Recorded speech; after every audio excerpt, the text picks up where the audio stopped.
First day ఏం మాట్లాడారు ఒకసారి జాగ్రత్తగా వినండి. ఇప్పుడు పోస్ట్ మార్టం జరుగుతుంది, ఇంకా రిపోర్ట్ రాలా.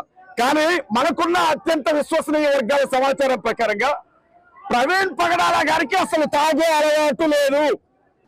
వీళ్ళు చెప్తున్నారు ఈ రోజు వరకు కూడా వాళ్ళ ఫ్యామిలీలో ఎవరు మా అన్నకి లేదా నా భర్తకి తాగే అలవాటు లేదని చెప్పి ఆయన భార్య చెప్పలేదు, సోదరు చెప్పలేదు, ఫ్యామిలీ మెంబర్స్ ఎవరు చెప్పలా. వీళ్ళు చెప్పేస్తున్నారు మొత్తం అంతా కూడా. కాలజ్ఞానం తెలిసిన బ్రాహ్మణులాగా వీళ్ళు.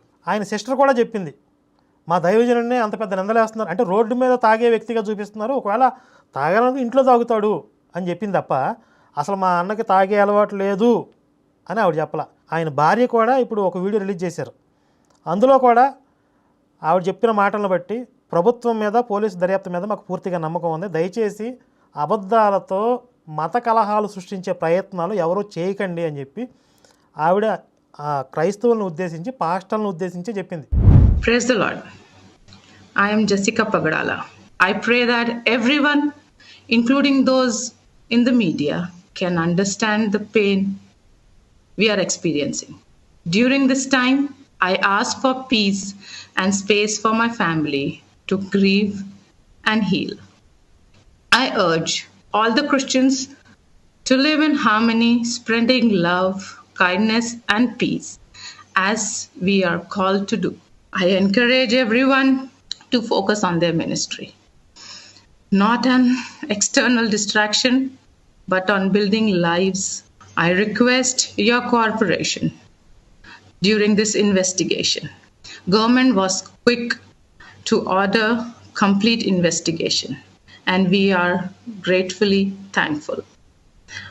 We believe in the government investigation, and I urge, please do not disturb the religious harmony.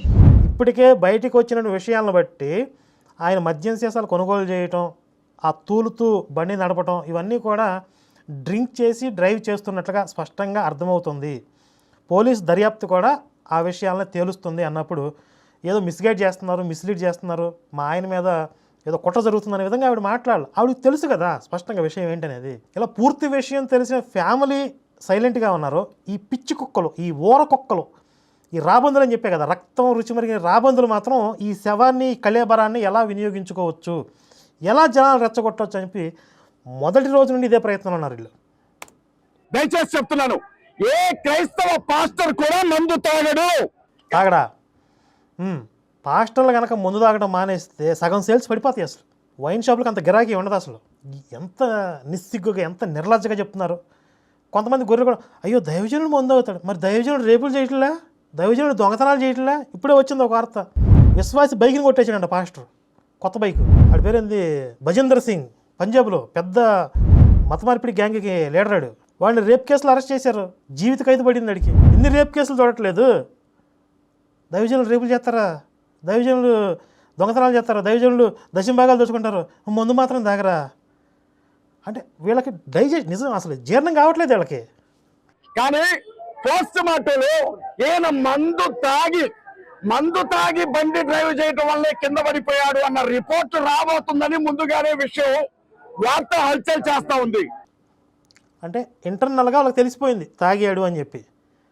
ఇది బయటకు వచ్చిద్దేమో అని చెప్పి ముందే ప్రిపేర్ చేస్తున్నారు. ఏమని, ఒకవేళ నేను పోస్ట్ మార్టం కాకముందే చెప్తున్నాను, అలాంటి రిపోర్టే వచ్చిందా తప్పుడు రిపోర్ట్ ని బయటకు తీసుకొచ్చారు అని నమ్మాల్సి ఉంటుంది. ఎట్టి పరిస్థితుల్లో పోస్ట్ మార్టంలో ఆయన మందు తాగి డ్రైవ్ చేశాడు, అందుకే కింద పడిపోయాడు అంటే మాకున్న సమాచారం ఏంటంటే ఆ మనిషిని ఎవరైతే చంపారని మనం భావిస్తున్నామో చావు బతుకుల్లో ఉన్నప్పుడు అతనికి మందు తాగించారు అన్నది కూడా చాలా విస్తృతంగా స్ప్రెడ్ అవుతున్నటువంటి వార్త. కాబట్టి ఎట్టి పరిస్థితుల్లో కూడా దీన్ని పక్కదారి పట్టించి మనల్ని గొర్రెలను చేయాలని చూస్తే మాత్రం చూసుకుంటూ ఊరుకునేది లేదు. ఆ రోజు పోలీసులు లేదా డాక్టర్స్ పోస్ట్ మార్టం రిపోర్టు వెంటనే ఎందుకు ఇవ్వలేదు? నేను అనుకునేది ఏంటంటే, ఒకవేళ పోస్ట్ మార్టం రిపోర్ట్లో ఉన్నట్లు చెప్పినా కూడా వీళ్ళు ఆల్రెడీ ఈ విధంగా ప్రిపేర్ చేశారు కాబట్టి మా వాడికి ముందు తాగి అలవాటు లేదు, ఎవరో చంపేసి లేదా చంపబోయే ముందు ఆయనకి ముందు తాగిపించారు, ఈ విధంగా జనాలను ఆ గొర్రెల్ని ప్రిపేర్ చేసి రెచ్చగొట్టే పనిలో ఉన్నారు కాబట్టి ఈయన ముందు తాగాడు, మద్యం కొనుగోలు చేశాడు అనే విషయాలు ఆధార సహితంగా ముందు చూపెట్టి ఆ తర్వాత పోస్ట్ మార్టం రిపోర్ట్ రిలీజ్ చేయాలి. అంత సెన్సిటివ్గా మారింది. ఇప్పుడు కొంతమంది అడుగుతున్నారు, మరి పోలీసులు ఆ రోజే పోస్ట్ మార్టం రిపోర్ట్లో చెప్పేయచ్చు కదా ప్రమాదం జరిగిందని, లేకపోతే మందు తాగాడని చెప్పేస్తే ఈ విధంగా రెచ్చగొట్టున్నారు కదా. అందుకని ఈరోజు మొత్తం సీసీ ఫుటేజ్లు అన్నీ కూడా కలెక్ట్ చేసుకొచ్చి ఆధారాలన్నీ చూపెట్టి ఆ తర్వాత రిపోర్ట్ చెప్తారు. ఆ రోజు పరిస్థితిని బట్టి అంచనా వేయండి మీరు. వీళ్ళు ఎంత రెచ్చగొట్టారో, ఎంత సెన్సిటివ్గా మార్చారో, ఎంత మత కలహాలు సృష్టించి మొత్తం అస్థిరపరచాలి ప్రభుత్వాలని, ఆంధ్రప్రదేశ్ని, తెలుగు రాష్ట్రాలను అతలాకుతలం చేయాలని చెప్పి పెద్ద మాఫియా పనిచేసింది ఇక్కడ. వీడు చూడండి. ఒకవేళ ఇంత జరిగిన తర్వాత స్పష్టంగా అది మర్డర్ చూసిన తర్వాత కూడా ఇది యాక్సిడెంటే అన్నారు అంటే మాత్రం ఎవరెవరికి ఎంతెంత సంచులు ముట్టాయో లెక్క తెలిసే వరకు ఇక్కడి నుంచి కదిలేది లేదు. చూడండి, ఇక అసలు నిజంగా ఒక హత్య జరిగింది అనుకుందాం, జరిగింది మర్డర్ అనుకుందాం, దాన్ని ప్రమాదంగా చూపెట్టాల్సిన అవసరం ప్రభుత్వానికి ఎందుకు ఉంటుంది? అసలు ఒక రాష్ట్ర ప్రభుత్వం ఎందుకు ఇన్వాల్వ్ అవుతుంది?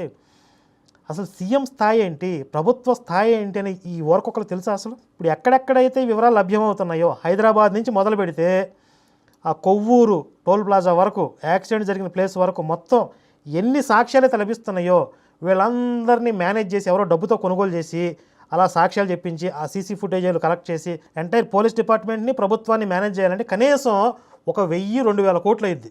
బాహుబలి సినిమా బడ్జెట్ కంటే ఎక్కువైపోద్ది. అంత బడ్జెట్ ఒక పాస్టర్, అసలు ఎవడండి అంత దూరంలోడు? అసలు నిజంగా అంత బడ్జెట్ పెట్టేవాడు ఉంటే, ఒకవేళ ఈ పాస్టర్స్ మీద అంత పగ ఉంటే వాడికి, ఆడేం చేస్తాడు, మొత్తం పాస్టర్లు అందరితో మీటింగ్ అక్కడ బాంబు పెడతాడు.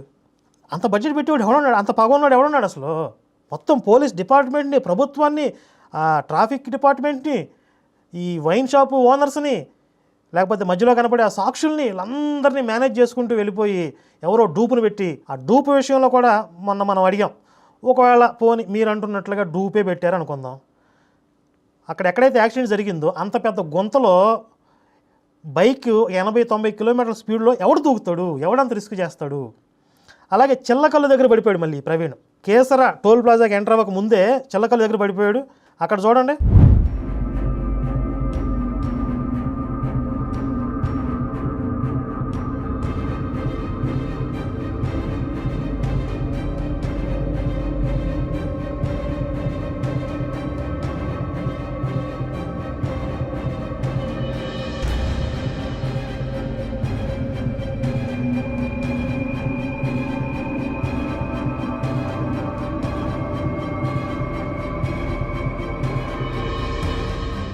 అక్కడ జస్ట్ మిస్ లారీ కింద పడిపోయాడు. అదృష్టం కొద్దీ లారీ వెనక చక్రాలను కింద నలిగిపోయే పరిస్థితిని తప్పించుకున్నాడు. వెంటనే బస్ డ్రైవర్ కూడా అటు తిప్పేశాడు. బస్ డ్రైవర్ అలర్ట్గా లేకపోయినా అయిపోయాడు అక్కడే. ఒక డూప్ అంత రిస్క్ చేస్తాడు ఎవడన్నా? లారీ కిందను బస్సు కింద పడే స్టెంట్లు వేస్తాడు ఎవడన్నా? ఈ పిచ్చెక్కిందంటారా మీకు? అసలు మొత్తం దొబ్బేసింది, చిప్పు మొత్తం దొబ్బేసిందా? మొత్తం సైకిల్గా మారిపోయారంటారా? దీని మీద ఫేస్బుక్లో కూడా కొంతమంది దరిద్రులు ఎలాంటి పోస్టులు పెడుతున్నారంటే, ప్రవీణ్ అన్న డూపు సీసీ కెమెరా ఉన్న ప్రతి చోట పడిపోతున్నాడు, కానీ హెల్మెట్ తీయడం లేదు ఎందుకంటారు? ఇదో పెద్ద డౌట్. ఇది సీసీ కెమెరా ఉన్న ప్రతి చోట పడిపోతున్నాడా? అంటే మొత్తం 3 కెమెరాలు ఉన్నాయా? 100 కెమెరాలు పరిశీలిస్తూ వస్తే ఎక్కడెక్కడ పడిపోయాడు అక్కడ దొరికాడు. ఇంకా ఇవి కాకుండా ఇంకెక్కడ పడిపోయాడో మనకు తెలియదు. పడినా కూడా హెల్మెట్ ఎందుకు తీయట్లేదు?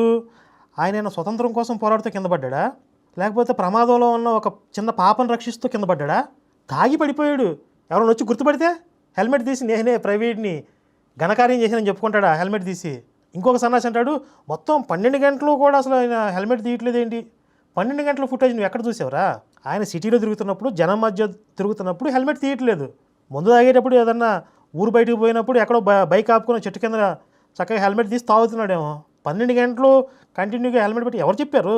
అసలు ఈ గొర్రెలకి మొత్తం బుర్ర లేకుండా పోయిందా? మొత్తం గుజ్జంతా తీసేశారా? గొర్రెల షిట్టే ఉంది వీళ్ళ మెదడులో, ఇంకంతకు మించి ఏం లేదు.